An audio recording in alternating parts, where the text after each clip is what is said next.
Impossible, pour l'heure, de savoir ce qui s'est passé. Ce jeudi 30 mars 2023, alors qu'il se rendait à Flémal, en Belgique, le footballeur de 25 ans a heurté un rond-point à 200 km/h.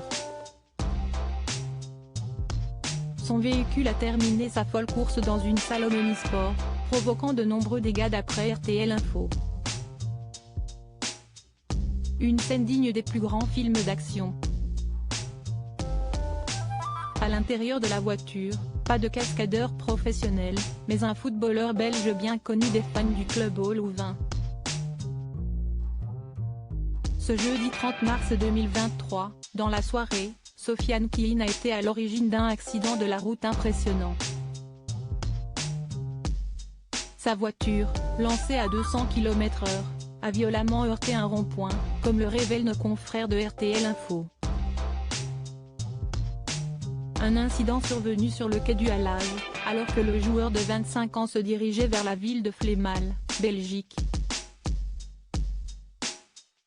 Une portion de route habituellement limitée à 90 km/h. Sous le choc, le véhicule a décollé de plusieurs mètres dans les airs avant de s'enfoncer dans la façade de la salle omnisport Louis Melin. Un impact si violent que le véhicule a traversé le bâtiment pour retomber, sur le flanc, au milieu de la salle. Un accident dramatique, qui aurait pu avoir une issue tragique. Par chance, au moment où cela s'est passé, les gamins venaient de rentrer dans les vestiaires, a confié l'échevin, le conseiller municipal, des sports de Flémal à nos confrères. En revanche, l'un des coachs se trouvait néanmoins à l'extérieur et a ainsi vu passer le véhicule. Une sacrée frayeur.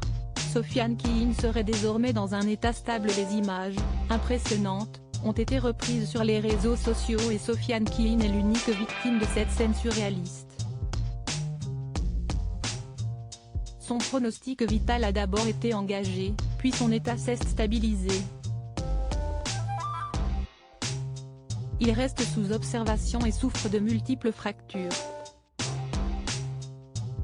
Du côté de Louvain, on attend plus de précisions sur les circonstances exactes de l'accident avant de réagir, indique encore RTL Info. La salle Louis Melin est bien sûr impraticable, et le sera, très certainement, pour un certain temps. Ce vendredi 31 mars 2023, la carcasse du véhicule a été retirée, mais les dégâts sont très importants. Des débris se trouvaient toujours sur le sol du gymnase, de la tôle, du bois, de l'isolant de la façade. Certains morceaux proviennent du panneau d'affichage des scores et du gradin brisé en deux. La salle Louis Melin a aussi été éventrée par l'arrivée soudaine de la voiture. De longues semaines de réparation en perspective.